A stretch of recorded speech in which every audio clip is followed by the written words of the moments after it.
So EK, let's this is a hot topic and an interesting one. Vendors right now, like fitness equipment companies out there right now, because they really haven't embraced this. They've kind of avoided it. But is there anybody from a vendor's perspective really starting to look at this and take it seriously and respect it? I think, again, in general, when you're looking at, I'm not going to say the recovery industry and optimization industry is new, but one of the favorite things I always say is people have a tendency to run away from things they don't understand when they should be running towards them, right? You definitely got to run towards what you don't understand and embrace it. And we're not seeing necessarily a lot of that in the fitness space right now. A lot of the vendors that are coming in and working with these club owners haven't ever worked in a commercial space before. So they're not quite sure, what those commercial settings are, what those expectations are. So it is time for a major vendor to step it up. And, I've looked at everybody out there and talked a lot. The one that's really impressing me right now is Precor. Oh, wow. Yeah, so very popular, very respected brand name. Always respected for their service, for their products, quality of products, customer service, all those things are important. We all know that. I mean, we've all worked for vendors and talked to them, but I give Precor a lot of credit because they are starting to they've already taken the leap into the recovery and the optimization space. They got a commitment towards it. They do. They have a commitment towards it. And I think that is what you have to do. You have to, as you know, more than anything else, is you have to get the total buy-in of the company. You can't just dip your toe in the sand. Right. I used to work with a gentleman and he would say, you can't get half pregnant. So the reality is you've got to kind of go. And so it's been interesting to watch the space develop, but in following and talking with Precor, those guys have made a commitment to this space, and they made a commitment to bring quality product in.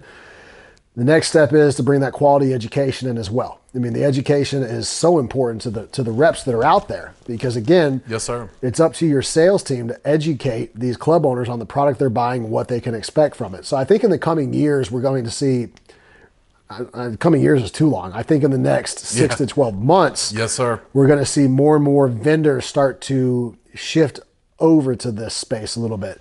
What I haven't seen is that vendor that says, you know what, we believe wellness is as big, if not bigger, of an opportunity than we have in just the fitness space. And the closest, again, I believe Precor is starting to make that commitment. They have made that commitment and say, look, we believe that wellness is part of the future. Now, it's not wellness versus fitness. No. At all. It's one complements the other. You have to have both. And I think that's going to be the biggest change that we see in this industry coming up.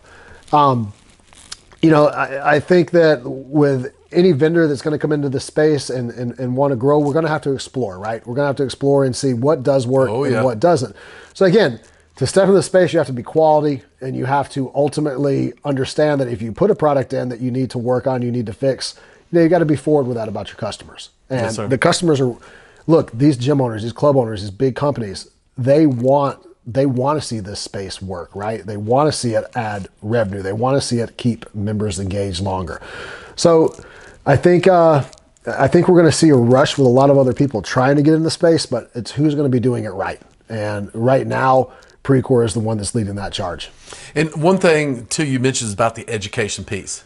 Because just like with recovery or wellness, what people don't understand, there's active recovery, right? And then wellness as well, too, which involve strength, cardio pieces as well, too. Those are all a critical part, because one of the things that I was learning as far as recovery being the secret weapon to the body actually becoming healthier and more well, or bulletproof, all the terms you've heard out there as well too, is that it is using those different modalities like strength training, but it's in circuit and periodization, but it's not being done. That's the thing. It's the implementation. And from the education perspective, as you mentioned, what I've seen is the greatest, and believe is that the greatest level of success I've ever experienced, and I think you have as well too, is when you have hands-on, skill-based people in the trenches, inspiring those staff, educating them, and then empowering them so that they feel 100% confident to go out there and deliver that experience and engage those members so that they want to be a part of that, and then they believe in the quality of what the investment's been made by the club owners. And from the manufacturer's perspective, and just using Precor as an example, because I believe they have a truly visionary leader, and I know they've got several visionary, high quality people right underneath that person who believe it as well too. So I give so much credit to Precor, and like yourself, what do you see yourself being able to do if you were a part of one of those companies doing something like this? How could you really make an impact, and what could it do for, if I'm a rep out in the field, realizing that the whole wellness recovery is about $6.7 trillion and growing at 19% or more per year, anywhere from 19 to 23% a year. So that could be a huge part of my income, and realizing that it's these two together that are really the future. It's not one or the without other. the other. No, So. I mean, you make a great point. I think what's really interesting with when we talk about the space in general is, to kind of go back to a couple of other comments. The fitness vendors themselves, they've got to have, number one, quality product that aligns with what these people want. Not things that are just trends, things that fit into the personal training protocols, Yes, right? sir. The detoxification of things like sauna, the cellular health aspects of things like red light, just for the recovery. The vendors, it's interesting because the vendors, their job right now, and the ones who are good at this right, their job is to get into the club owners and really educate the club owners on the level of quality of products. What these club owners can expect, how long it's going to last. If there is a problem, here's how we're going to fix it. Now, it's not necessarily that rep's job to educate the club owner on how to sell the product all the time, right? That's not what they're supposed to do. But a solid company who educates their reps on the things like the red lights, the saunas, the hyperbarics, right? They're setting the stage, number one, for that consumer, that commercial customer to buy the product. Part two of that is that company also says, look, we understand that we are going to have to do education in this space to the club owners. We need our reps to be armed with just enough to talk about it, to understand, to be educated, to really sell this product and enhance the club's offerings. But step two of that is we need to, through our marketing, and I say we as the company that's the vendor, what we need to do through our marketing programs, our marketing platform, is get the right information out there. We need to make sure that we do have education for our clientele, so for our gym owners, right? That's going to be a big thing. So I think ultimately it's getting the reps to understand, to buy into the product, number one. And when you get the reps to buy into the product, they will, once they understand this space completely and totally. I think the biggest opportunity right now, obviously, for a rep in this space is the recovery aspect of the optimization, because let's be honest, not a lot has changed in the fitness world, technology-wise and offering-wise. One of the biggest changes was the elliptical years ago, but since then, what's really changed? We're seeing some creative things right now, some creative technologies on strength equipment and cardio, but this is a whole new foray, right? This is a whole new field to get into. Yep. And I think the potential there is so great, because if a rep really understands these recovery technologies and how to apply them, you're going to start to see a lot more leads coming through for recovery equipment over even traditional fitness equipment. Now, when you get in that door and you educate these people on everything that they need to have on this recovery equipment, it's also going to help you, in turn, bring more fitness equipment to that person, because they do trust you. Yes, absolutely. That's a long-winded way of saying what I wanted to say, but ultimately, right now I'm giving just a lot of kudos to the people that are out there leading this field. The visionaries that are out there saying, we're going to run towards this, man. We're going to run. Bottom line is, you got to fail forward, right? I agree. And if you're not failing, you're not trying. And failure doesn't mean that everything's imploding and everything else. Failure might mean, look, we understand we need to beef this product a little more. We need to add a little more, we need to add a little more reinforcement to this product. We need to add a little bit more light spectrum to this product type deal, right? The bottom line is, you don't know any of that until you start to get it out in the field. So I think what we're going to see is a rush to this wellness space, and ultimately the differentiation of the products is going to be the quality of products. And number two is the quality of rep that you have. If anybody's looking, and I got into the fitness industry when I was right out of college, but I got into the fitness industry on the seller side and worked for manufacturers probably at around 25 or 26 years old. And I didn't realize all the opportunities that were out there at the time. I just knew if I talked to people, I could find out good information. I could actually just, help them out. So when we go back to the fitness manufacturers, the key is, again, great product. Number two is continuing education. If the company doesn't have that educational source in-house, they're going to find it outside. They're going to find that network to get them out there. And I'm not talking education through influencers. I'm talking education about people that really understand this space inside and out. So, well, it's interesting you say that. So one thing, well, there's three things I want to add to that. One is I don't see a huge risk when it's 6.7 or $8 trillion and it's only growing. So I don't see the wellness recovery side in the equipment specifically. You're right. It's not a risk. How do you perceive risk, right? Right. We perceive risk in things that we don't understand. So again, if I can send a message out to every club owner out there, everybody that, whether you're a club owner or you're sitting up in that system running multiple clubs, you've got to pay attention to what's going on in this space. And you've got to pay attention to the technologies that are around today and what they're going to evolve to in the future. If you're not doing that, you really shouldn't be in the fitness industry right now. Agree. I mean, I just think that's what it is. These people are getting more and more educated. We're getting smarter about what we're choosing. We're understanding the protocols better. This is the biggest opportunity, in my opinion, this is the biggest opportunity the fitness industry has seen. Well, and the two other points I was going to mention, because I 100% agree with you on that, was I was a young fitness professional, trainer, coach on the fitness floor when I was discovered by one of the equipment companies very early in my career. And I was the very first in the world and in the country hired on as like a fit tech is what they called it, where I went out to support that salesperson's role. And eventually my influence and my skill development for the trainers, the salespeople, and everybody else turned into millions of dollars of revenue for that equipment company. And then that program went nationwide, worldwide. So I think there's an opportunity for the fitness equipment companies, if they're going to get into this, to be able to bring back a program like that to basically enhance the experience and the skill set on the floor for the members, the staff as well, but also to monetize that. I don't get it. If you got high-skilled people that can go in there and train a staff and they deliver great results and great engagement and it turns into revenue, if I'm a club owner and operator, then hey, put that as part of a long-term plan for me where as a manufacturer, you have a person and a program where I'm paying every quarter to have somebody come in to update and upgrade my skill staff, turnovers, anything else like that to help me. Make that a revenue thing for a fitness equipment company instead of, well, we don't do that, believe in that. No, if you've got great skilled people that can go in there and actually train my staff, inspire my staff, and have them develop and turn into revenue generators, and my members and staff love that, hey, that's great high value for me. And especially if it turns into, wait a second, you ready for this one? Crazy. Employee retention? Oh my goodness. I get to keep my people because they're making good money and they're getting skilled up and they're loving what they do.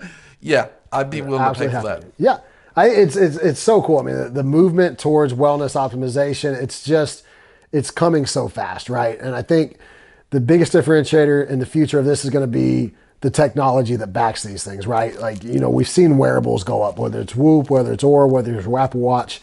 People are tracking these things and they want to know that they can track it using their equipment as well. And we're not there yet, right? We're not there yet. And no one can say they are. There's going to be companies out there that say they might be, but they're not quite there. But that's going to be the future of this optimization space, is going to be the technology that combines with these modalities. Oh, wow. That's fascinating. Something that could tell me, for example, what? So, I mean, you can get, there's even things with from red light beds to hyperbarics, is you can get smart technology on these where you're actually putting protocols in place ahead of time. So, if it's for, with HBOT, for example, you might have specific things for whether it's brain fog, or it could just be for inflammation. It could be, again, there's a lot of things out there that we can preset these protocols for. As I'm talking, I can't remember any of them right now, unfortunately. But well, here's one example. I'm just using, because I use heart rate monitor and I use apps and stuff to measure HRV. But if and I see this, and I kind of have an idea where you're going, that not only do the equipment manufacturers have these modalities where it's a hyperbaric chamber, red light beds, saunas, infrared saunas, and stuff like that. But if it could check my heart rate variability, for example, or AI technology and what that's going to be able to measure very soon from hormones, everything else, and actually program and say and engage me and say, V man, you need to get in there today and you need to do 7 minutes of this, 3 minutes of this, 4 minutes of that. And then my scores go up, my mental clarity goes up, my energy levels go up. I just feel better. You want to talk about retention superpower? Absolutely. It's huge. And, I remember earlier on, like, I wear an Oura ring, I wear a Whoop, I wear all of that stuff, right? And it was so fascinating to me because the first time I actually started to track these things, if I woke up, first of all, we know when you wake up first thing in the morning, you're wearing these wearables. That's when you get all your readings from the day before, right? Yes, so that all the activities you're doing the day before, they tell you where you are. And so, like, what I like about Whoop and Oura is they give you, a readiness score type deal. And what I've learned is if your body says it's only 30% ready, you're not going to go work out. You shouldn't go work out because your body's not, it's telling you, I am not ready to work out today. But to your point, what we're going to see here in the future is I'm going to be able to go into my local club if they've got the right equipment set up and things like that, the right my local biohacking, whatever it is, whatever we want to call it. I'm going to be able to go in there and say, okay, I know if I do a quick 3 minutes of cryotherapy, it's going to bring my recovery up this percent. I know if I follow it with compression, it's going to do it to this. So, in my mind, if I'm at a 30 recovery when I wake up that morning and I shouldn't be working out unless I'm at about a 50, well, now I can go in and I can use those things pre-workout to actually be able to facilitate that workout that day. And think about this. I mean, even for coaches, like when you have platforms like Orange Theory was the first to really use the heart rate platform on the screens and things like that, which was brilliant, right? Technology had been there forever, but they actually put it front and center, which was a brilliant play for those guys. Well, now as a coach, imagine having people be able to come in and I could actually see their readiness score, their recovery score before they started that workout. I can now coach that person through the workout and say, hey, you know what, Victor, man, your numbers are way down today. I don't know what you were doing last night, but man, I hope it was fun. So here's the deal. I want you staying in that green zone today. I don't want you going above it, right? Because this is actually going to help you recover better. So this is so cool because there is going to be a point in time where you are going to be able to come in and use some of these recovery options, recovery modalities, and get results in real time. And now we talk about, again, this is so big because now we're not just talking about the person that's working out. We're talking about that, whether it's the CEO or manager or, you're just going in for your shift work, whatever it is, you're going to be able to sit there and say, I need to optimize before I even need to go into work. Right. And so it's going to be better off. You're going to be putting better outputs. If you're a happy person, those around you are happier. So it's such a positive thing that's coming with all of this. And that's what drives me nuts when people want to say, oh, recovery is a fad or recovery is this, recovery. No, it's really not. It's about better life. And going back to manufacturers, going back to vendors and things like that.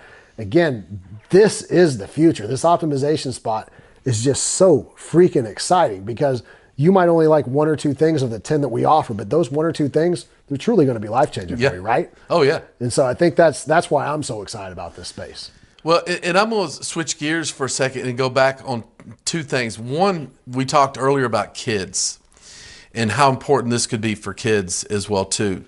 Because a lot of the clubs don't realize those are the future clients and members for them. And I've seen a lot of clubs that have just decided to go completely hardcore. And they say, we're no longer interested in kids, no kids stuff. And that could be from staffing issues and everything else. But there should be training programs and staff on there where you can bring the kids in. Because I know as a parent, I'd spend any amount of money for my son, to get the best quality training, be fit and healthy, and to feel better. Absolutely. So a lot of this technology as well, too, is just as applicable for young kids to help them. And here's where I'm going with this right now, because it's not just the recovery piece, it's also the fitness training piece as well too, because they got turf areas and there's fitness equipment out there and things that they've been using, whether it's medicine balls or bands and ropes and other things like that they could be using. Because what I looked at and I learned, especially using the different recovery and wellness equipment, was what it did to help them with depression. Suicide. These kids were suicidal when they started using these modalities, how it helped them. So if you have something at a club or facility that's going to help my kids, get out of depression, not be suicidal, and actually want to get up and be physically active and help them academically in school, oh my goodness gracious. It's amazing. I mean, again, I'm such a proponent of recovery because I truly say recovery and optimization, I truly believe it saved my life. Wow. Like, I got into it as I was growing my first franchise, right? And the stress levels were so high. Things were there wasn't the quality of life. And then when I understood that just to take that pause, whether it was, getting into a cold plunge for like better mental, or spending the time in the sauna or cryo or H-spot, whatever it was, I actually started to realize how much of that mental health and mental stress could bring you down and have you feel sick because of the stresses and things like that. So it was very interesting, because I say recovery saved my life. Now, running a recovery business almost took my life, right? Because the stress from it and everything else. But again, I had those tools, and I said, no matter what happens, I am going to take care of myself. Right. And that is where we talk about, again, you've heard us, we keep saying recovery, we say optimization. It's self-care. And self-care is not selfish. Again, it's not. You've got to take care of yourself, because if you're not taking care of yourself, you can't take care of those others that you're in charge of that are in your circle. And that is what business owners and club owners need to understand, that they're not even looking at when it comes to recovery and longevity. It's going to help the members on every single level, but for them, it's also going to help them expand their career. It's going to help them be better people, better owners. They're going to think better. So again, this recovery optimization spot, you come at it and you talk about the kids and things like that, and that's amazing. That's not the world that I lived in or that I've ever lived in. I've always lived in the business owner world. So I look at it. So again, tell me one other thing in this world that spans that generational from, a kid to that 75-year-old that's trying to enjoy his or her retirement, right? And that is this optimization and health span field right now. Well, and going back where we originally started, recovery really is the secret weapon. I mean, it's what you do, and that includes nutrition and rest and hydration. So when we hear the term recovery, I'm like, tell me what you mean by that. And show me the plan you've got for that. And especially for employees, and you see employee turnover and stress and everything else with them as well too. I mean, what a gift to be able to give them.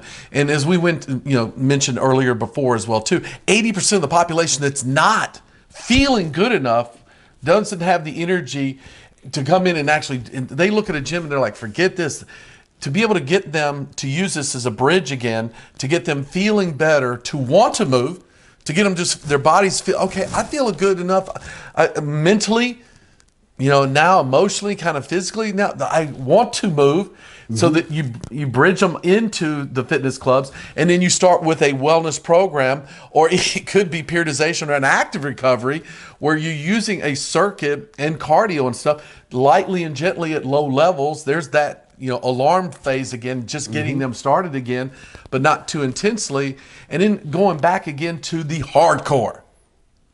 Well, yeah, when you make it through the alarm into the adaptive phase, then there's the exhaustive phase. This is what happens when you don't do recovery, you don't do optimization, you don't do wellness, you don't use wearables, you don't measure anything.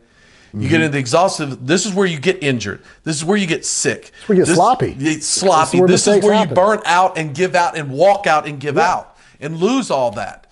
So to me, to be able to say that we're going to, from a business owner and a club owner perspective, reject this, ignore this, or from an equipment manufacturer, not even consider this. Shame on them. Woo! That's the reality of it. I'll give you an amen on that, brother. It is. It's failure to see what's next, right? It truly is. You can embrace where you're at the whole time. You can be, again, if you don't evolve, you die. There's just no way around it. If you don't evolve, you die. So if you're one of these people that's you sitting become out there, extinct. You become extinct, and you're going to become passed by, right? Because right now, again, if you're not putting time into your craft, you don't deserve to advance, right? And again, going back to Precor again, that has a visionary leader that sees potential in professionals like yourself who are passionately committed and experienced and educated in it, who believe in it, and have the best interest of everyone in all the reps and the members at all these clubs and the business owners as well too.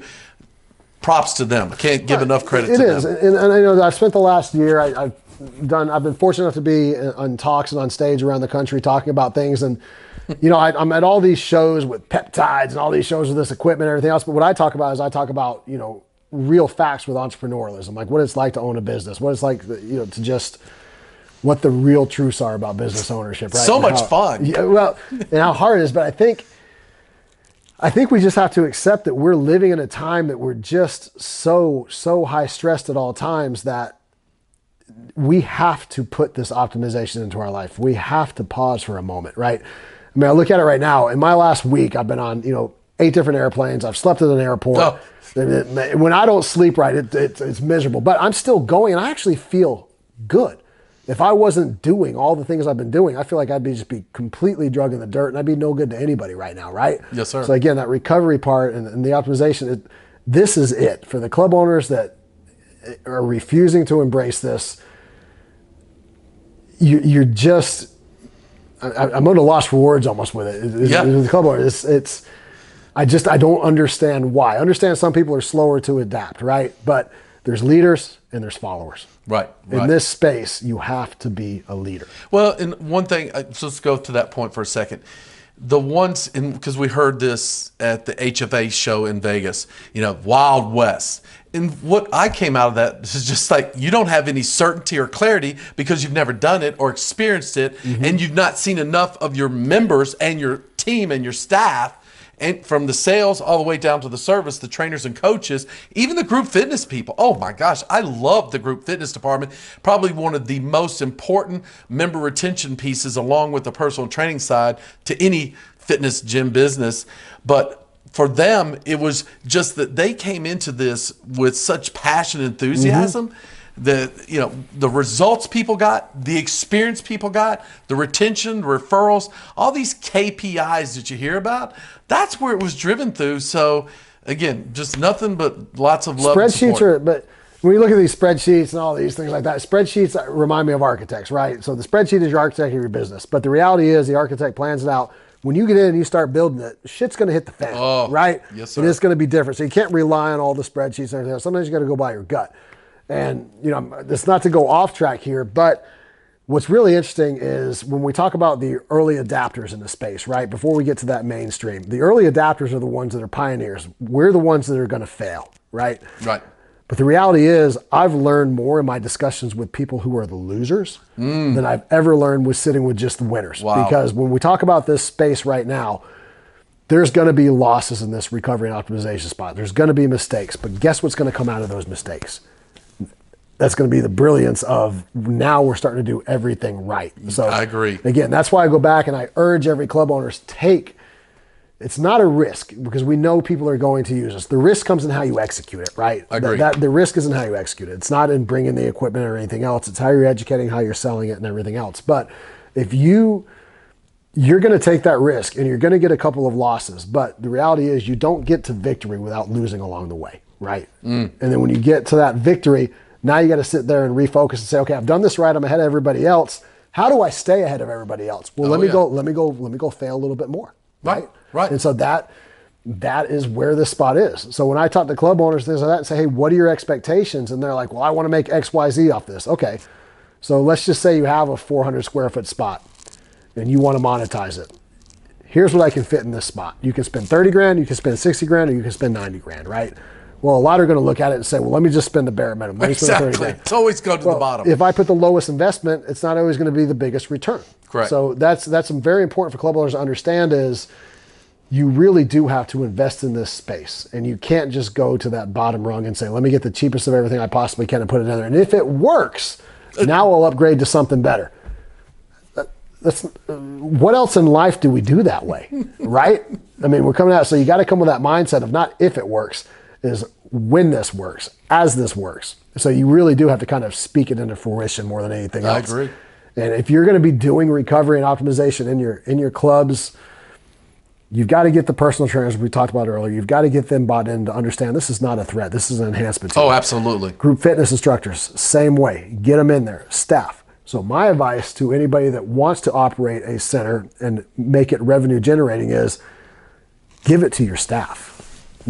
You want your staff to use it. And I can't tell you, as somebody who's owned a business, who's tried to do that when the staff doesn't take advantage of it, how frustrating it is. But what does that tell you? I don't have the right staff. Exactly. Right? So I learned real quick, you got to fire fast. Yes, right? Hire slow, fire fast. And when it comes to this recovery spot, everyone wants to know, what do I hire? Who do I hire for this? Well, you hire somebody that's passionate about the spot. They don't have to know everything. They just need to know enough, and they're going to learn it as they go. Oh, right? yes. Oh, yes. And it's your job to provide them those education materials, whether it's sending them to conferences, certain things on social media to follow. That's your job to provide that to your people, and then they will buy in on the spot. Well, now I'm going to switch gears again. So let's go back to that space again, as you were describing it. So I loved how you said you can go 30, 60, 90, $120,000 for that square footage. So I'm going to switch gears and say I have an alternative approach. Okay. Where I believe I could do great with $30,000. But here's the difference. It wouldn't be the same products. It would be products that require a staff to implement it, and I'm using localized cryo, for example, where I'm spraying it on them. And I can do that. And again, that's something I can take in the middle of the gym floor. Yep. It's not something I have to have hidden in the back room or in a corner or in a space or hidden someplace. There's modalities that people don't understand in the whole recovery wellness. And I'm going to say pre-enhancement or pre-training experience and preparing people for, I call it prep. You're prepping them for this training that they're about to endure or go into, that they could use these different modalities. Now, they're less expensive, but you have to have somebody implementing them and applying them. So there's where an employee or a valued team member may cost more than putting something that's static in there, like a red light bed or a sauna or something else like that, where they're just getting into something and getting out of it. So there is other modalities that I've seen out there that I'm going to use another one, PMF. Yep. We haven't mentioned that. We'll get into that. PMF, if I use that on somebody, after 5-6 minutes and I have them go do something, oh my goodness. Well, let's get into that. That's a great spot. So let's talk about this. Let's talk about, again, for the club owners that are out there that have made it this far, God bless you. So, but that being said, when we look at this and we're talking to club owners and we're talking to spots, contrast areas, right? All right. I can spend $15,000 on a contrast area, or I can spend $130,000 on that same area, right? So it's a matter of, let's say contrast area, do I want a inflatable plunge and, a little one-person sauna? Or do I want a cold plunge that has the right filtration systems and water that maybe moves a little bit? And then a sauna that's just badass, that's got the right amount of IR in it, or whether it's traditional, heater. Right? Yeah, and so again, am I putting IR, am I putting traditional in that spot? But my point here is, when we talk about things like cold therapies, right? I can invest in something that's a cold plunge type therapy. I can get cold plunges for as little as, $2,500, and I'm seeing places. It drives me nuts, but I can't say I agree or disagree right now. But I am seeing places pop up that'll put in 2 or 3 literally inflatable plunges and 2 saunas from Costco. Is that right? Is it wrong? I don't know. It's not my time will tell. Not me to say, right? At least it's getting people in there, and maybe that's the entry level. It's like when we used to look at things like curves, right? Well, curves was an entry level into real fitness for people. They had to get started somewhere. Good point. I'm not going to say it's right or it's wrong, but again, when we get back to the equipment, it becomes very interesting because you really have what I like to term everything is like a good, better, best, right? And so you have that very low, middle, and you have high. And so when we talk about these things, PEMF, you bring that up. PEMF is pulse electronic magnetic field therapy, right? Not a lot of people have heard of this. Yeah, I think PEMF is going to be one of the biggest therapies out there in a matter of time. And why? It's pain relief, right? Now, here's the problem with PEMF. You can get PEMF on mats for as little as, $2,000 and $3,000. And they say that's PEMF going through the body. Right. If I put somebody on a PEMF mat that they can't feel at all, am I going to be able to sell them on PEMF? No. Not all of them, right? 1 or 2 might. Very rare. Very. If I put them on that commercial level unit where, and anybody that follows me has seen my videos where I'm at PMF and I'm like this, and people are like, oh my God, are you okay? And I'm like, oh my God, I'm great. Loving it. You literally can get up off of a PMF, off the right unit. You can literally get up off of that. And I've seen growing men in tears because they come in hunched over, their lower back, hips are in pain. Give them 5 minutes, they're able to stand all the way up. And just study the science behind PMF. It's there. What's so interesting about things like PMF and some other therapies, they actually came from the equine world. Like whenever you see a racehorse, for example, with a blanket on it, chances are it's getting PMF through that. Well, that's a freaking Olympic prized. That's an athlete, right? Oh yeah, that is for an sure investment. It's like all these other pro athletes that are out there. So, for guys like you and me, we're not professional athletes, but to be able to recover like a professional athlete is massive. One of my favorite sayings I've always talk about is, life, career, all of this is a sport. Daily life, just to survive, is a sport. So why aren't you recovering like an athlete? So, not to sidetrack, but PMF, my suggestion is always understand what you're getting into. Make sure that person can feel it. Again, same thing. You have a quality PMF unit, you can get a session done in 8 to 10 minutes. I'm gonna go off tangent and talk about things that you combine, but like if you do a PEMF or red light and a cryotherapy, for example, all right, I've done it. That could take 40 minutes or it could take about 20 minutes because if I have a powerful red light bed, I'm 8 minutes in that thing. I'm about 8 to 10 minutes on PEMF and I'm 3 minutes in cryotherapy. 23 minutes, I've got energy to get me through the next 12 hours of my day. Yet, meanwhile, 99% of America is sitting in the McDonald's or Starbucks drive-thru to get that caffeine. That's going to get them through that edge for 2 to 3 hours, right? Yep. So, PMF is going to be the cornerstone of a lot of programs. But again, you have to understand what you're getting when it comes to quality of that product. When was the first time you tried PMF? Well, thankfully, it was you, and it was with you. You had me try it out, and I had no idea. Wasn't even on my radar. But right now, it is my absolutely number one pick. First time it hit you. 2024, first time it hit you, what did you think? I mean, do you remember that moment? Because I remember the first moment PMF hit me, I was like, I'm done. I love this. Yeah. Like, literally. What was your feeling the first time you got that? If you remember back, we were down in Florida at that mansion with Hofet and Alvaro and all that group. And you put it on your neck, and I saw you doing that. And I had to try it. And literally, first time I tried it, I just couldn't believe what it actually did and that I didn't know anything about it. Mm-hmm. And it is right now my number one pick. If I had to pick and purchase anything, that is my number one pick. Pre-workout and post-workout? Yes, absolutely. Mm-hmm. Absolutely. And then, and even the programming that I've done for it now, which we'll get into in a separate topic, but for all these different modalities. That's the other secret is the programming, and very few people know anything about programming for all these modalities. They just think, well, how long should I be in there? Go in there for 20 minutes, it recommends. Yeah, for each individual sport, for each individual job, man, it can get so personalized and individualized, but for me, absolutely pre and post. Absolutely, yes.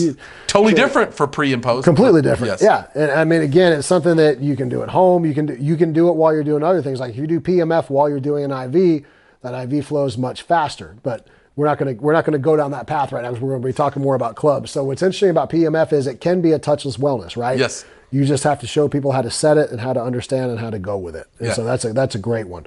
So we touched on PMF. We've talked about how it combines with red light. Things like cryotherapy are very important to talk about too, because when you're looking as a club owner, when you're looking to buy a cryotherapy, for example, what kind of things do you think a club owner should be asking about when it comes to cryotherapy? Well, again, this is a big investment in so many ways because from what we've learned and now experienced, they don't realize, there's localized cryo. Mm-hmm. That's a pretty minimal investment, but you need somebody staffed on it and trained on it to be able to apply it. So again, can I get good results? Can I feel good? Can it help with pain management, do a lot of stuff? Absolutely can. So that could be a minimal investment, but you got to have somebody staff trained to be able to apply it, and you're using CO2 canisters, so you're going to have to replenish that. But then when you get into the cryo chamber perspective, now you got to look at ventilation, electrical cost, power cost.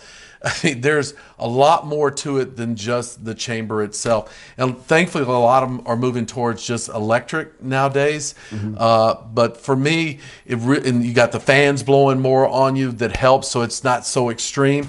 But one of the things I learned, just as we're getting into this, is the fact that very few people, it's like they're always putting people in it, and they got to put gloves and mittens and all this other stuff. Very few people know. You get in your clothes, you can go to your jacket and stuff to get people into it as an entry level, to get them to experience it, whether it be on a tour or something else like that. So there's so much that I see that could be done to really help business owners that don't get a lot of traffic in it or a lot of usage or it's diminished. But for me, as far as the cryo chambers, the biggest thing right now, I'm probably looking at you doing electric. Do you have the space? Do you realize the additional costs as far as ventilation in those rooms, the additional cost of what your electrical bill is going to be? Is there additional costs? Again, all the additional costs as far as preventive maintenance fees that they're going to charge you on a monthly basis as well too. A lot of this can add up before you even get the first. It's true. But it's a very interesting industry. So I got into cryotherapy probably about 5 years ago, and at the time, they were starting to make that shift from nitrogen-based to the electric-based, which was brilliant because, the nitrogen-based, it was really hard to control your cost per session, and just because you might have one person come in and a person come in another hour later, and the chamber had to get cooler. So, again, the electrical it was the smartest play we've seen, and now the whole industry is going towards this electrical shift. And the things that I tell club owners you have to look at is you have to look at volume. Number one is because. The chamber that you select, you've got some chambers that you can literally turn people in, 3 minutes, every 3 minutes, run them. Where you have others that might be a little bit less powerful that you might only be able to do, call it 20 to 25 sessions a day. Where when you go with a big boy, you can probably do, 50 plus sessions a day. Correct. So when you're speccing in your cryotherapy and looking at it, you have to consider that end use. What's that end use look like? Not just today, but possibly a year to two down the road, right? Correct. So, that's ultimately hugely important to look at. And as you said, when you're looking at the vendors, you got to look at those monthly costs. The electric's not bad, but we know it's not going to be it's pretty much going to be a fixed cost each month. But I think the problem with cryotherapy, and I don't say a problem, for a long time, cryotherapy still on its own as a business. Correct. That's no longer the case. No. It's no longer the case. But the other question is club owners all the time are like, well, how am I going to get an ROI on cryotherapy? Well, talk to your manufacturer, number one, because they're going to be able to break that down for you much better than I can. But I always looked at it and said, okay, cryotherapy is really going to be part of my membership, right? It's going to be part of what I build into what I consider to be my wellness, my foundational type wellness membership. So I don't look at it as saying I've got to have 100 uses a day at $30 a pop to get my money back for this investment. Makes sense, yep. But it's got to be for a lot of people, it is that cornerstone because again, it's 3 minutes in, 3 minutes out. It's quick. It's super quick. And to your point, what I do like about the electric chambers is you can put somebody in there with, fully clothed, and each time a little bit of clothing comes off. Yeah. What we used to do a lot of times is we would put somebody in that cryo chamber. They're scared to death to get in there, right? Right. Claustrophobic. That's another one. And that's where, if you bed the right chamber, you can actually have one of your staff members go in with that person, right? Like I used to do 3 minute little podcasts in my cryotherapy chamber. Right? Victor, are you cold? Like, hell yeah, I'm cold. It's like that. Or you eat ice cream in the cryo chamber, right? Just you can do a bunch of stupid stuff in the cryo chamber, but to get it out there. But again, somebody that's fearful of that, because let's be honest, people don't want to be cold, and they really don't want to be cold and wet, right? No. So there's a select group. But if you put somebody in that cryo chamber, you can just put them in there for 1 minute and then pull them out, right? And say, man, you got 1 minute today. That's awesome. Yeah. But then you put them right back in, right? Still the same session going. And when they get back in there the second time, they're not nearly as cold because they've already made it past that point, right? And the look of somebody's eyes when they get out of that cryo chamber for the first time is, you feel like you can jump through a building. So absolutely. You got to look at cryo and say, how does this fit into my overall membership? Because it's going to be costly. But I personally see the shift in the industry happening where as more and more cryo manufacturers are coming into this, it's going to be good for the consumer because the price is going to go down. It's like everything else. The technology is increasing, but the cost of that technology is not necessarily going to make the unit cost rise. I do think, even with everything we're going through right now, correct. I do think that ultimately cryotherapy is going to be a mainstay in these commercial clubs because it is going to be more economical and value driven down the road. It's kind of like what we saw happen with tanning, right? Clubs used to put tanning in and it was a luxury item. Then it was a lot cheaper of an item. Then it was just a benefit. And it's not to degrade the importance of cryotherapy in any way, shape, or form. I believe it's a critical therapy, right? So I think we're going to see a lot of movement happen in this cryotherapy space with these manufacturers in these next couple of years. It's going to be getting better and better. Well, and I think what you mentioned a minute ago, because then, like you mentioned, the cold and the heat, you get into the contrast therapy and stuff. These are different. So here's the thing about, where these things don't even become recovery anymore. These become training. Mm-hmm. When you're putting somebody into a cryo chamber, that is getting that alarm stage. That's a stressor. Yeah. That to them is training. So where we look and that's why I said when club owners and operators and people look at this stuff and they put names or brand stuff, that's recovery. was like, no, man, this could be where you may just start them training because they do exactly what you said. And I love that, EK. They're going into it. It's cold. They're like, oh, but instead of 3 minutes, you put them in 30 seconds or 45 seconds. Just give them initial. They come in, oh my gosh, it's cold. But how do you feel? I feel so awake. Then you start hearing all the good stuff that they feel. I've never heard anybody walk into a gym after 30 seconds of trying a treadmill or a dumbbell and saying, oh, it feels so good. I'm so energized and I can't wait. Can I try it some more? And that's the cool part about the crowd. What's interesting is there's multi-use. When you get something like cryotherapy, what I noticed time over time, and it just happened once, it happened on numerous occasions.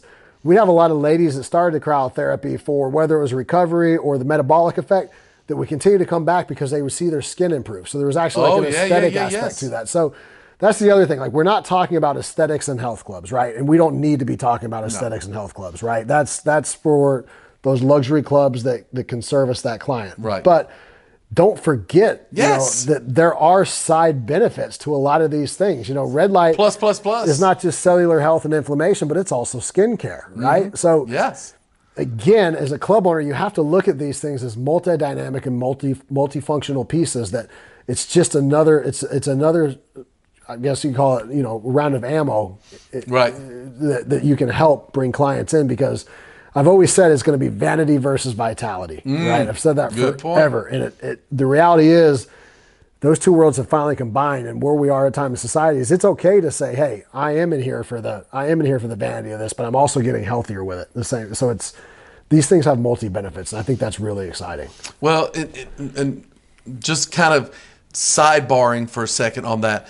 So for me, that's kind of the critical, or I would say one of the most important things that I look for in when I'm consulting or coaching and advising for a club owner is I'm looking specifically for equipment or modalities that when I have a member come in the door and I'm asking them what the problem is that they want us to help them solve. And, of course, the old days would be lose weight, gain muscle, or something else like that. But nowadays, I'm depressed, postpartum, I'm not sleeping well. I'm like, great, we have a program for that. So that's the other thing. I'm trying to sell programs and packages that solve problems using these modalities or this equipment. And the neat thing is I'm specifically looking for equipment that when I apply it to somebody, and again, we're going back to PMF or the localized cryo, the spray on, where they use it in 30 seconds or a minute. Like we said, you put that PMF unit on it and they start jumping and they feel that. Within 30 seconds to a max to a minute, they get done and I ask them, how do you feel? And was it a positive experience? They immediately react, and what I see, this is what I look for, and I coach owners and operators to look for this. It increases their emotional readiness. That person's ready to make a decision right now. There's no more thinking about it because you just prove to them that this technology, these modalities, and this equipment works so well.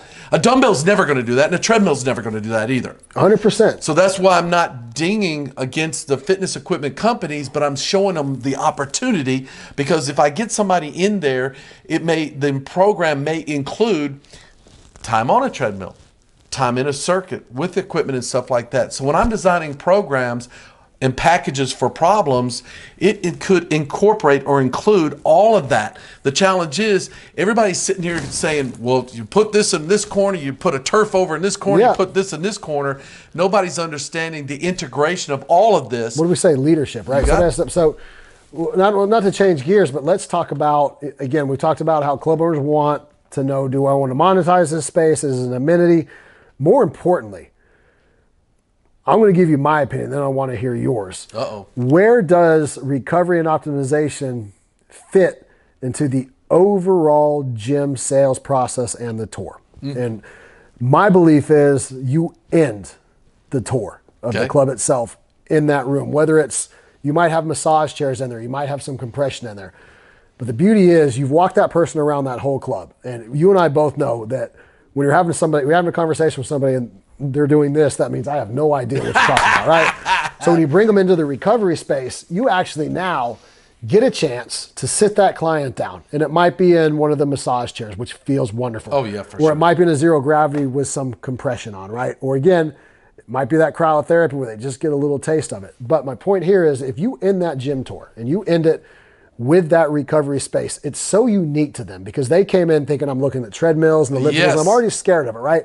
Now I'm in a more softer environment, and I've got one big thing, that's instant gratification. Now I've got you in that chair for, it might only be 5 or 10 minutes, but now we can have a real conversation because you're feeling good. Oh, yeah. When I used to sell personal training years ago, it was funny, in those initial 30 and 45-minute workouts you do with people, when I had guys come in, again, this was 20 years ago, so, but I would end that personal training session, intro session every time with, it might be a chest press to like a bicep curl, a bicep curl to a tricep push down, because I knew no matter what, they were going to feel that, and that was going to bring them back to their high school glory days or whatever it was.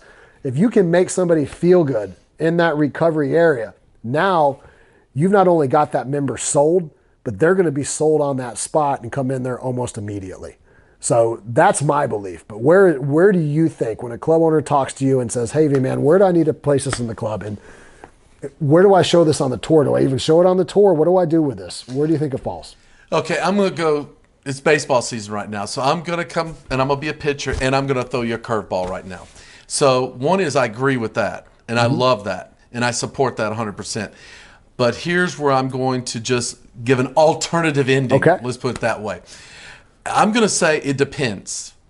And here's why. Because if somebody has a short amount of time, they're walking in, and I hear that a lot. I don't have much time. I'll ask them, how much time do you have? I have like 3 to 5 minutes. I'll go, great. If I can't get you to believe that we can solve your problem and get the result you want in 3 to 5 minutes, I'll try and do it less than that. Then just tell me no and walk out. So there's where I may go straight to the recovery modality or product and stuff. So I go, what is it? I got no energy levels. I take them over to localized cryo and I spray that on that vagus nerve and in the back of their neck. And they're like, oh my gosh, that feels great. And I go, thank you. That's going to last for 4 hours now. So you're going to feel that way for the next 4 hours. Would you like to sign up? Because we can do that right here.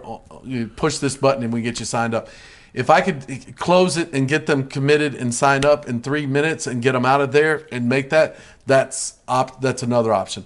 Secondly, when I say it depends on what they really want and what the problem is. Because if they come in there and I tell them, and I ask them, I say, what is your favorite thing that you love about the fitness club? And they tell me, let's say it's biceps. I may take them to our best bicep machine, or I ask them what's their favorite bicep exercise. And I take them over there and I have them try that and do that. Make sure, first of all, we've got the best equipment. Everything's working great. It meets their expectation, and they're 100% like, okay, you got everything I need, and I'm believing it. That's when I'm going to take them over to the recovery and say, and guess what else we got for you? You finish with those biceps. Most important thing you want to do when you're done training is go over here and, hey, reset, re-energize that to help it prepare for rest so that it'll grow, stimulate, tone, firm, build, whatever they want out of it. So try this. Now, so I'll have them do a set of bicep, and then I'll have them go over there or try whatever they want, right? Especially for the women, the buttissimo, the butt area. Oh, my goodness, the glutes, man. Yep. I'll do that. And, again, I love doing localized cryo in that area and then have them do a set of glutes. Oh, and then come over there afterwards and do a little warm stuff on there, like the heated roller that we're talking about that we got. That's another secret weapon. Yep. They do that. They end with that warm roller. After, EK, it's over. But again, that's a funny thing. Nobody's doing this. So these rollers we're talking about, the lymphatic drainage rollers that people see, it's funny because the club owners right now are 50-50. Some are like, oh, this is garbage, this is old. Others are like, I'm not sure about it.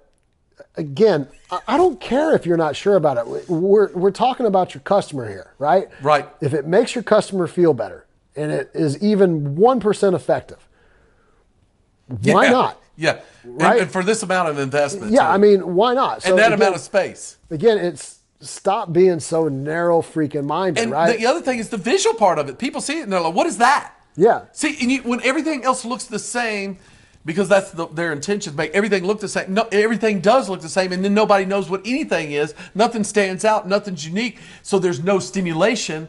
I just feel like, okay, well, what's the price? Yeah. Versus what we're describing, you come in, you tell me, it's like, okay, I want to train the butt area. Oh, we got a butt circuit. But let's do this before you get on that. Do the little localized cryo on there or something. You get the idea. PMF on there. Put PMF on that glute. And then have them do that. Then go over and do that then. Oh, forget it. And then you take them over to the warm roller afterwards. Again, that's a level of experience that I would be like, sign me up. Absolutely. Again. But do you want to be the what's the big term right now? LLHV or what? HPLV. Yeah. What's HPLV. Yeah. Low value. High price, low. Low price. Low price, high volume. Whatever. You get the idea. But hey, it's cheap everything. It's a cheap, low cost. High volume, low price. There we go. What is it? High volume, low price. Yeah, high volume. So you got a lot of mass coming in, paying very little money, and their experience is like that. So really what people are understanding, here's another good one, EK. What they're getting is a low-value experience, low-value results, low-value engagement, low-value member experience, low-value everything, low-value people in there that don't even communicate or talk to each other. So there's nothing other than I'm paying a very low price to rent equipment. And now, especially with the new laws that have gone out, where they make it super easy for members to cancel, this is where this conversation we're having right now is going to become more critical. Because it's really easy for members to cancel now. There's no, well, we'll try and reclose them or do it. No. I can go online and I go to an app and cancel just as easy as I can sign up nowadays. So earning people's business, retaining members, referrals, results. Yeah, this stuff you're going to have to start earning nowadays. And this conversation we're having right now and sharing, and what the topic we're on, all of this is designed specifically around engagement, experience. Because I love when I hear this, oh, member engagement, member experience. I'm like, show me. Show me yours right now. Let's see it. Because that's something you absolutely were passionate and still are, I believe, to this day. And I know I am, is making sure people have a great experience. Absolutely. That they get great results. And that the staff and everybody are engaging in such a way where everybody's feeling good and wanting to be there.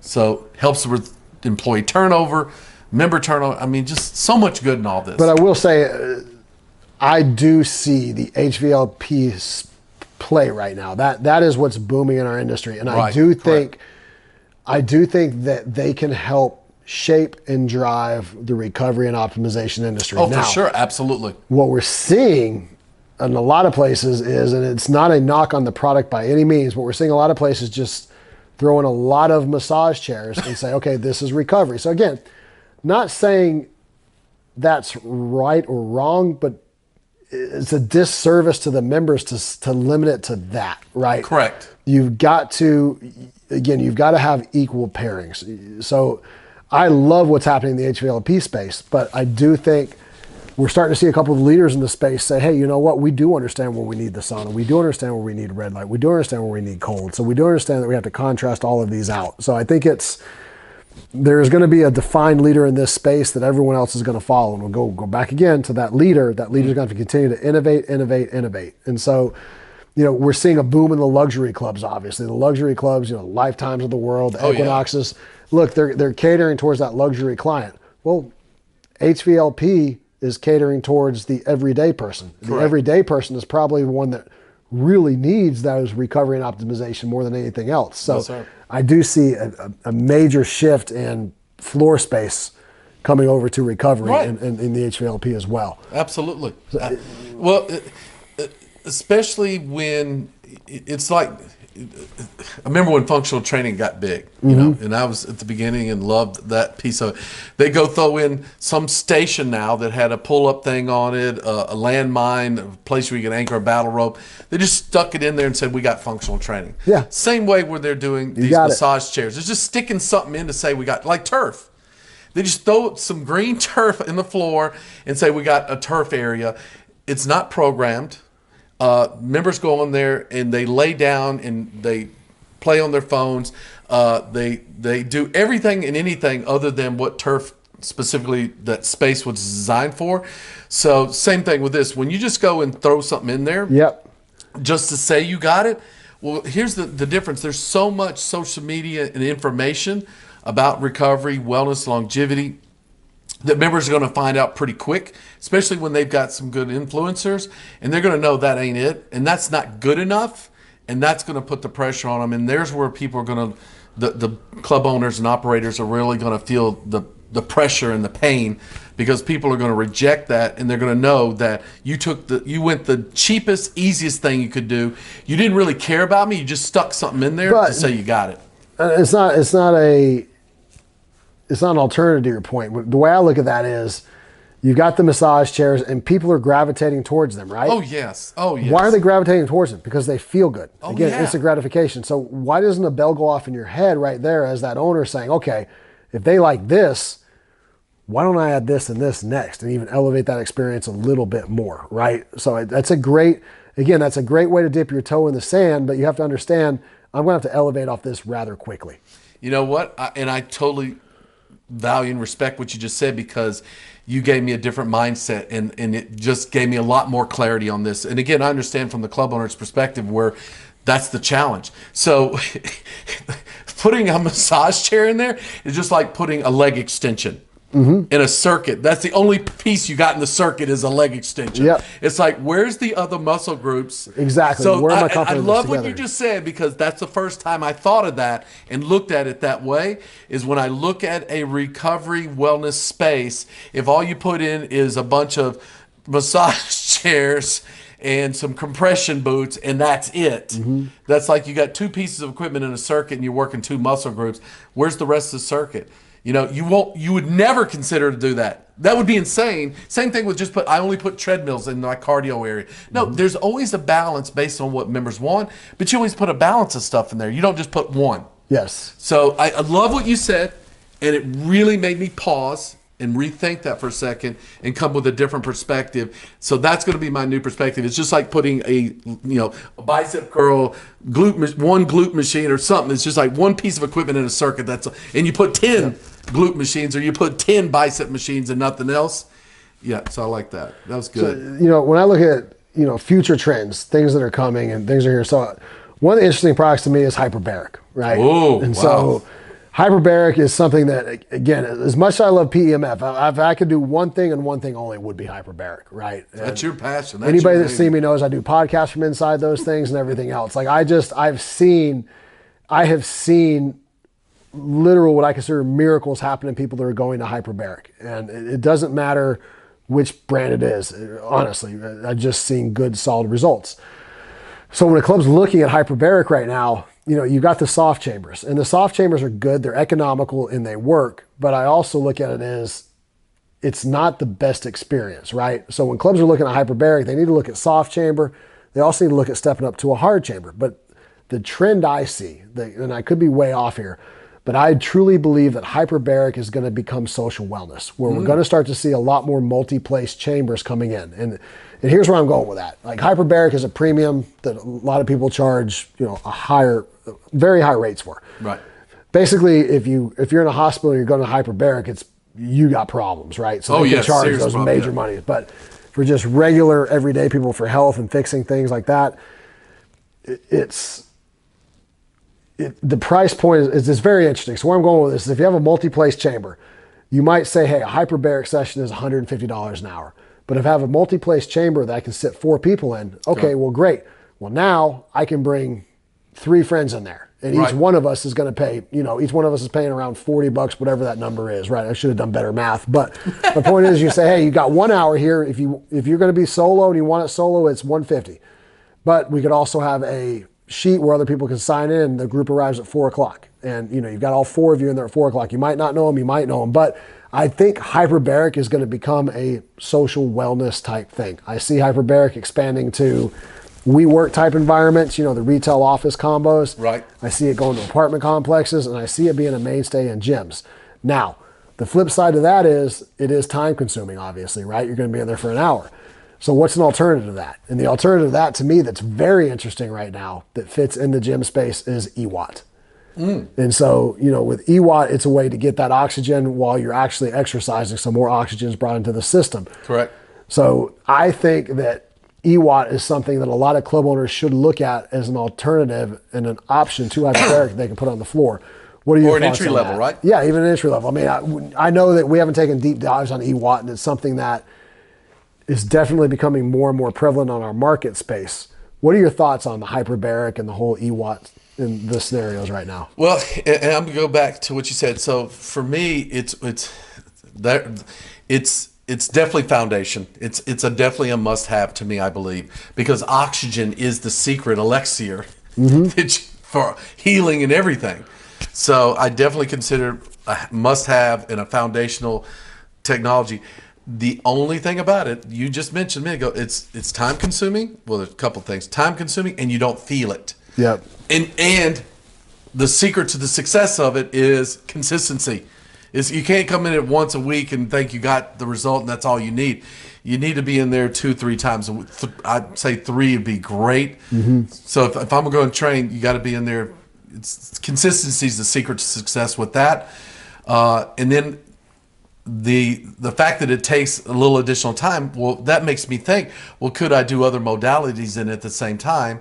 But also the fact that just because I'm in there for the time, people look at that as a negative. No, because you proved it, you could be doing work and stuff in there. There's a pause there, but you know, there's a couple of people out there that are really well known, obviously, like the Hubermans and the Breckes of the world. And one of the things that I definitely agree with that Brecka says is the presence of oxygen is the absence of disease. Correct. And ultimately, when we're talking about building all of these recovery and optimizations, we're truly talking about better blood flow, increased oxygen uptake. I mean, it's all coming to that. You know, if you do a massage chair, what's the point of it? Well, it's to get the blood flowing better. Same thing with a hyperbaric, same thing with compression.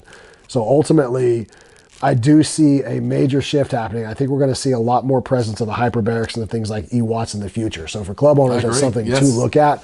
You know, we got a lot more learning to do and a lot more due diligence on that, but I do think that's coming up. So what would you say in your mind right now are, you know, the most upcoming trends in this wellness and recovery spot as far as, you know, the must-have items? And, you know, we know where it is right now. It's at its infancy, but ultimately, where do you see it going? Well, again, I'm going to go back to and hit those 2 points again. When somebody walks in my door right now, again, I can, if I'm getting new to this, everybody's always looking for the hands-off stuff where you can just stick somebody in a massage chair or something else like that, or a red light bed or whatever. I'm more pro the things that if somebody comes in the door, whether it's the PMF, localized cryo, and a couple other modalities that we'll get into in a second, where they experience it and feel it, and they're so ready to make a decision now. So I'm looking for those modalities and those products that increase emotional readiness, that people have absolute certainty and clarity that it'll solve the problem and get the result that they want, that they will sign up now. So I look at those as my absolute must-haves, but those are also technologies and products and equipment that you have to have staff for. You just can't, somebody just can't walk into a room and see a PMF unit, know how to turn it on and pick it up and know how to use it. You have to have a staff who knows how to do that. And then they have to understand if somebody's got a pain in a certain area, okay, you got to know how to turn it on. So it's not like a high level of education, but there is a certain degree of competency and skill that is required on this. Same thing with spraying the localized cryo. You definitely want to get the training and know how to do that. But here's the whole point. That increases the close rate and the conversion rate so much more and so much higher, because when they're doing it and applying it the right way, people feel it immediately, they believe immediately, and they're ready to make a decision. So now when we go back to, you know, what are the current and kind of the future stuff, man, you mentioned it. I'm looking at a lot of AI stuff right now involved in these technologies.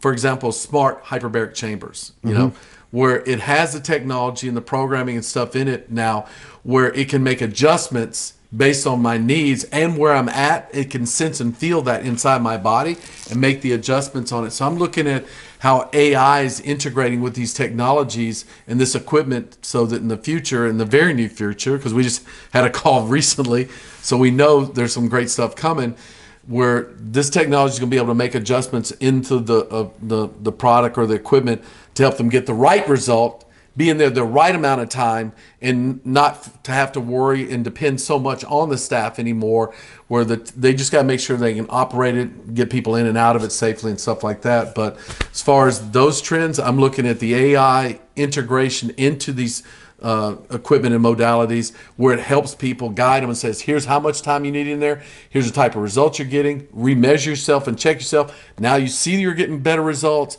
How do you feel? So that engagement in that aspect of it with these modalities and getting the right results, to me, is probably the key. And as far as my final picks, we'll finish on that in just a second. So let's go. Hey, let's paddle it over to you. Yep. Let's hear what you got, brother. Well, I've already forgotten the question. What modalities or equipment? What would be your top picks right now? So what do you see as the future trends? So what do you see as the future trends, and what would be your number one picks? Right now, again, you got to get the basics right? And so I think, what obviously, are the basics? Well, the basics, number one is picking therapies that pair either. It sounds unusual, but pair either they contrast each other or they complement each other, right? Correct. Yes, sir. So I can't just go in there and have heat, or just detox, right? Correct. So I think no matter what, when I'm setting up a place, we know that something like a sauna and compression are part of like a detox, right? If you're going to have a sauna, you should have some type of compression or lymphatic drainage in there, number one, because it helps people get rid of it. It goes much faster. But to complement that sauna, you should definitely have some type of cold therapy. Absolutely, now, 100%. What is that cold therapy? Whether is it a cold plunge, is it cryotherapy, or is it some of these really new cold products that are about to hit the market that are contrast therapy, where you don't actually have to use any water, but you're still getting cold. Yes, sir. Yep. There's an interesting product out there right now. It's essentially a cold room, right? Where the room just sits at 30 or 35 degrees. And it's very interesting because a lot of people are knocking that, specifically cryo manufacturers are knocking it, saying, oh, it's 30 or 30. What does that do? Well, not everybody wants to be freezing, like we talked about, right? No. So again, we have to consider our general population. So again, there's a myriad of options here for cold that is hitting the market right now. So again, we got to have a sauna.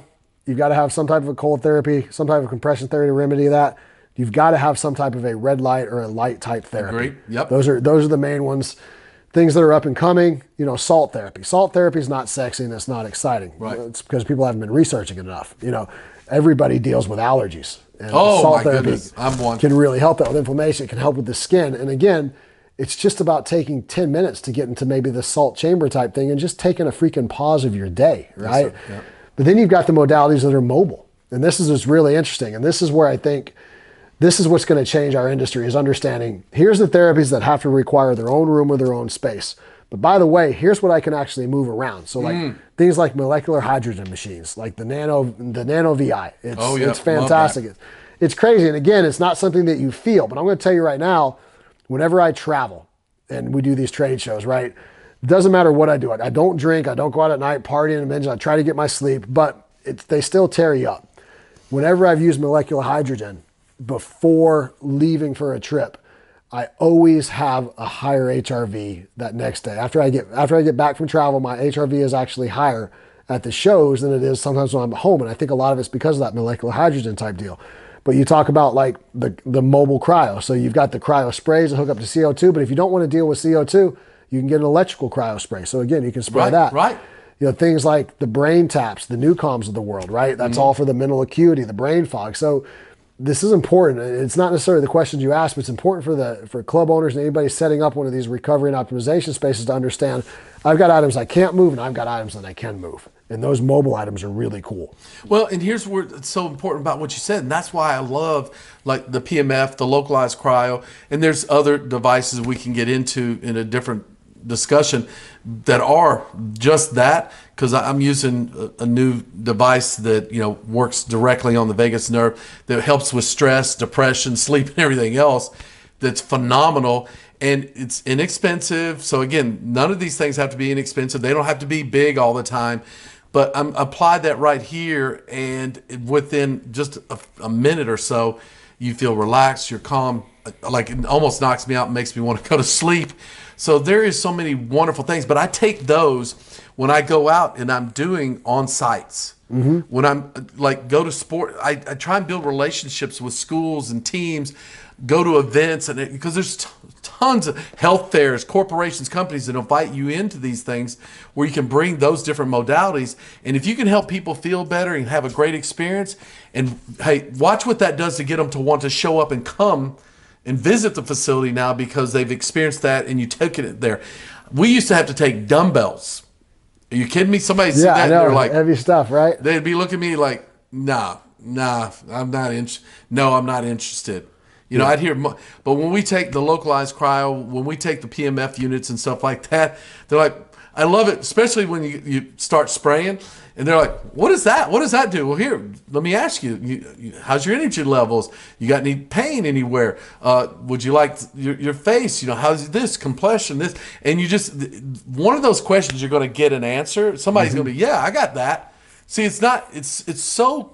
That's the other thing about a lot of this recovery and wellness modalities and equipment. You catch people off guard. When you go in with a dumbbell and a treadmill, people's guards are up and they're already anti. Yep. Yes, they're like, they are. Not interested. I got to think about it. No. But when you catch them off guard, and I used to do this with the power plate, and I still do, and I love that technology. That's another one of my favorite wellness recovery type modalities. But I would put people on that, and I just put a foot on there for 30 seconds. And I just do a little foot compression stuff on them and I'd say, now walk and compare that foot to the other. And they go, oh my gosh, that feels amazing.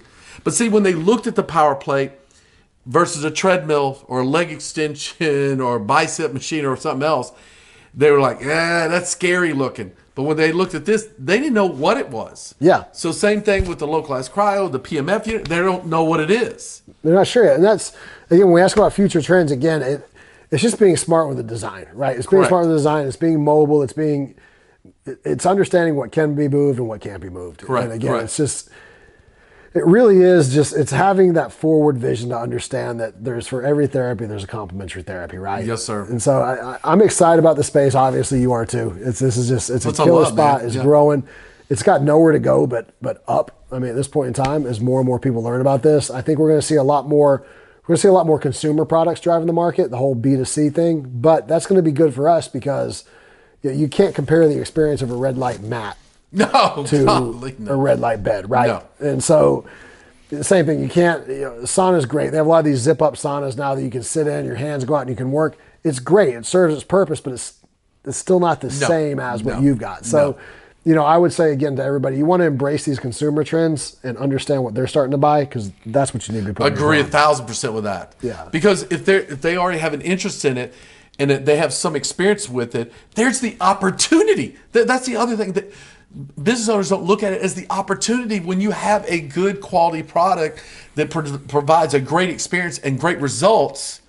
And they go and they try that compared to what they have. It's like, oh my gosh. Yeah. It's like, sign me up. Exactly. But when you're sitting there going, well, I don't want to, I'm afraid, I'll let somebody else do that.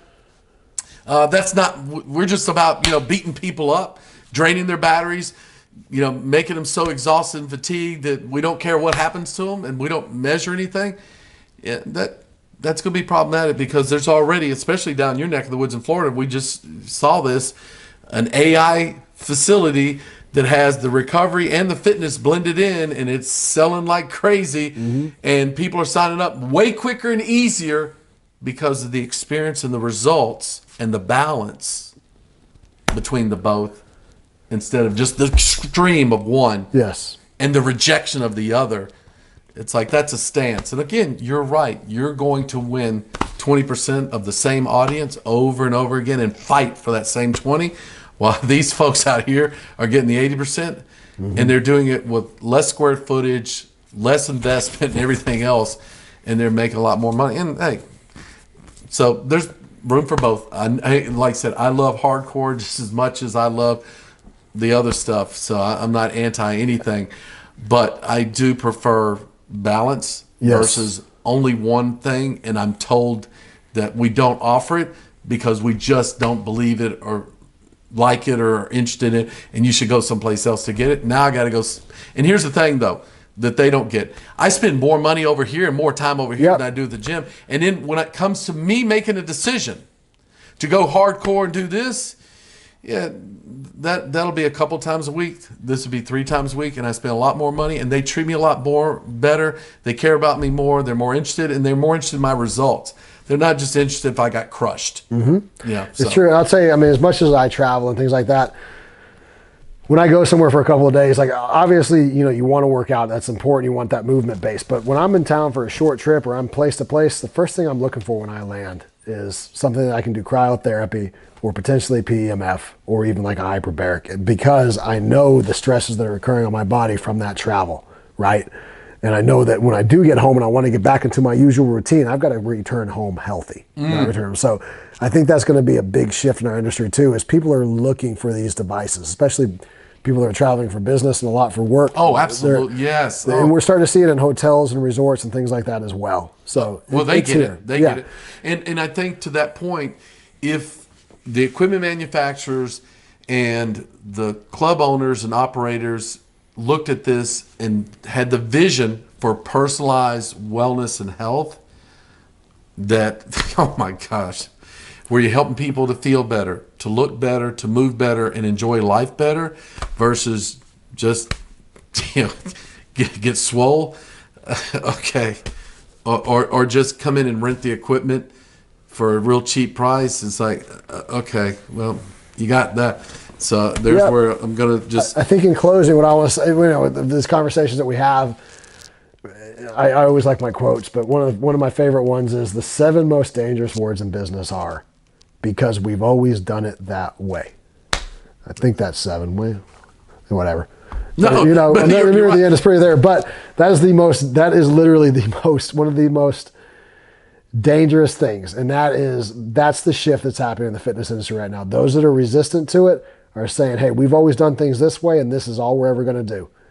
That's not the world we live in anymore. No. I mean, every year over year, it is a new freaking world. We don't have the time anymore to have things stay the same for 10 and 15 years at a time. There's constantly evolving. So I want club owners to embrace this. Well, and the last thing I'll close with, and which I agree on, is just the understanding of the recovery equipment modalities thing. Like you mentioned, a cold plunge. Here's what we've learned. And it's the same thing with strength training or cardio or HIIT or anything, boxing, MMA or anything else. It's when you get your body uncomfortable is when you start getting results and you start strengthening it. But that recovery piece, again, which is the secret, is what you're doing in between those training sessions to help the body adapt to it better, which again includes sleep, rest, nutrition, hydration, everything else, supplementation, all that as well too. So they've just got to learn that the recovery really is the secret weapon to the training piece to it. And the more you choose to ignore it, reject it, or abandon it, or turn away or run away from it, hey, the more the members and their results and their experience and their health suffers from it. So, which again, retention, turnover, and all the other fun stuff. So our whole focus is about helping all these business owners and the equipment manufacturers. Because here's one other thing I'll share with you too in closing is the trade shows. Like we were at Health Fitness Association in Vegas. It's the largest fitness trade show in the world. Same thing with CryoCon. You go to these things, and again, everybody's still trying to sell products. They're not in their understanding. This is about an experience. It's understanding you can use these things in those with strength training, with cardio. There's so much that could be done that when people go to a show, that the whole experience could be at a whole nother level where it drives people into your booth and they want to learn more about what you're offering now. Yes. To include programming. So there's the other piece, the programming that includes all the strength and cardio and the recovery stuff together to give people the optimization and the results and, hey, the better quality of life and to help them feel and move better. Not just, oh, dude, I'm crushing it. Yeah. I'm hardcore all the time. My joints, oh, geez, tendonitis, all the overuse and extreme stresses because there wasn't the secret, which is recovery, with the other equipment modalities to help them be able to continue to do that and feel better, not have that pain. So that's the other thing I saw was the trade shows. Is this the opportunity? Because I'm seeing so many of them do shows and stuff like that. Man, you start integrating this into the booths. You talk about getting people in. What is this? What does that do? Here, come try this. You know, man, there's some fun stuff we can do and we will do and help them that you watch that the future is going to be so much more fun and exciting that they're going to be passionately embracing this. So I believe, and I have great hope and faith that this is all going to get only a lot better. It absolutely is. People are going to get more and more educated on this. This is truly exciting. It's truly innovative, and this is life changing for people. I agree, man. Appreciate it. Man. Yeah, brother. Yeah.